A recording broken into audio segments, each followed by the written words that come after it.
Baik, nah ini dia kita akan lihat survei elektabilitas Capres 2024 di Pulau Jawa. Kita akan awali terlebih dahulu di Banten. Ini adalah hasil survei yang dilakukan oleh Lembaga Survei Indikator mulai 16 sampai 20 Oktober 2023. Anies Baswedan, Ganjar Pranowo, dan Prabowo Subianto.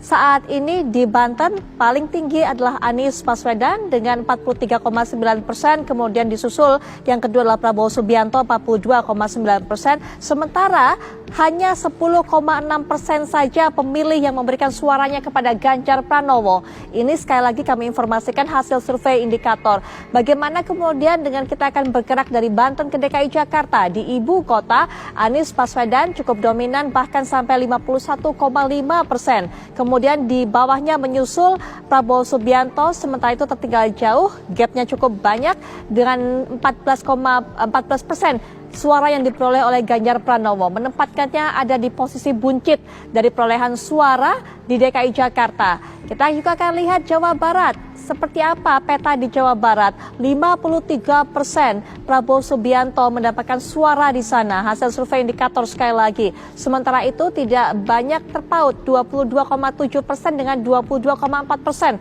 antara suara yang dimiliki oleh Anies Baswedan dengan Ganjar Pranowo. Hanya beda 0,3% lebih unggul Anies Baswedan dibandingkan Ganjar. Kita akan bergeser juga dari Provinsi Jabar, kita juga akan lihat Provinsi Jawa Tengah dan daerah istimewa Yogyakarta yang memang disebut sebagai salah satu daerah yang begitu ketat ini persaingannya antara Ganjar Pranowo dengan Prabowo Subianto nantinya di sana. Ternyata sangat dominan Ganjar Pranowo, setidaknya ini hasil survei sementara hingga 20 Oktober, 16 sampai 20 Oktober, bahkan mencapai angka 64,2% suara yang didapatkan oleh Ganjar Pranowo. Prabowo Subianto 23,4%, sementara hanya single digit 6% didapatkan oleh Anies Baswedan. Di Jawa Timur yang kemarin disebut-sebut sebagai battleground, daerah yang begitu diperebutkan. Ternyata Ganjar Pranowo memiliki pemungut ataupun juga pemilik suara yang memilihnya cukup banyak di sana, 43,2%. Prabowo Subianto mengekor dengan 37,4%. Sementara Anies Baswedan selisihnya cukup jauh dibandingkan kedua pasangan calon lainnya, ada 14,3%. Berikutnya kita juga akan lihat masih survei elektabilitas di Pulau Jawa. Ini adalah versi LSI. 43% Anies Baswedan menguasai Banten, lebih dominan dibandingkan dua pesaingnya.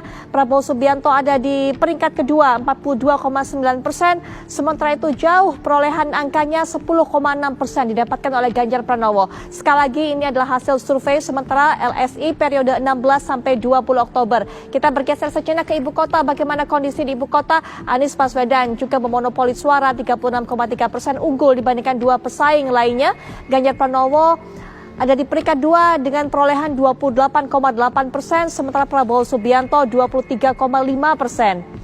Dari DKI Jakarta kita juga akan bergeser sejenak, kita lihat seperti apa peta persaingannya di Jawa Barat. 59,1% rupanya Prabowo Subianto mendapatkan suara di sana. Sementara itu Anies Baswedan ada di peringkat kedua 22% dan Ganjar Pranowo 12,8%. Jauh selisihnya tentunya keunggulan Prabowo dibandingkan dengan dua pesaing lainnya.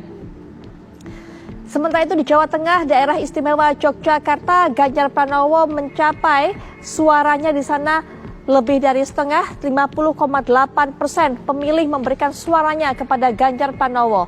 Kemudian juga Prabowo Subianto masih mendapatkan suara di sana walaupun memang terpaut jauh 22%, sementara Anies Baswedan hanya 10,4%. Bagaimana dengan di Jawa Timur? Rupanya hasil survei dari LSI juga menunjukkan pemilih di Jawa Timur juga lebih cenderung, lebih condong memberikan suaranya untuk pasangan Ganjar Pranowo. Kemudian juga Prabowo Subianto ada di peringkat 2, 27,4%, Anies Baswedan 11,9% yang mengekor di tempat ketiga. Kalau kita sudah tayangkan tadi indikator kemudian juga dengan LSI, bagaimana dengan Foxpol Center Banten, DKI Jakarta? 40% ini memberikan suaranya kepada Anies Baswedan. Prabowo Subianto dan Ganjar Pranowo sebenarnya selisihnya hanya sekitar 4% saja, tapi memang Prabowo lebih unggul dengan 27,8%, sementara Ganjar Pranowo ada di peringkat ketiga dengan 22,2%. Kita lihat kembali, kalau kita bergeser kembali ke Jawa Barat, memang tidak seperti hasil survei lainnya tadi yang memberikan suara Prabowo Subianto sampai lebih dari 50%. Tapi setidaknya unggul di sini 41% Prabowo Subianto, beda 2% dengan Anies Baswedan yang ada di bawahnya dengan 39,5%. Sementara Ganjar Pranowo hanya bisa mendapatkan 16,5% di sana, di urutan buncit. Kita akan lihat bagaimana perolehan suara Jawa Tengah, daerah istimewa Yogyakarta. Rupanya kandang banteng ini betul-betul memberikan angin segar bagi Ganjar Pranowo, 53,9% dominasinya ia tunjukkan. Kemudian Prabowo Subianto 24,4%. Anies Baswedan ada di peringkat terakhir, peringkat ketiga dengan 15% saja pemilih yang memberikan suaranya untuk Anies di daerah istimewa Yogyakarta dan Jawa Tengah. Kita lihat kembali Jawa Timur rupanya tidak jauh berbeda dengan lembaga survei lainnya tadi yang memang menempatkan Ganjar Pranowo sebagai pemuncak calon yang mendapatkan suara terbanyak di sana 44,7%. Prabowo Subianto mengekor dengan 37,6%, sementara Anies Baswedan single digit 9,4% suaranya atau mendapatkan suara dari para pemilih, para voter yang ada di Jawa Timur. Sehingga kemudian Jawa Timur, Jawa Tengah yang kita sebutkan ini sebagai tempat arena yang cukup ketat persaingan Ganjar Pranowo dengan Prabowo Subianto.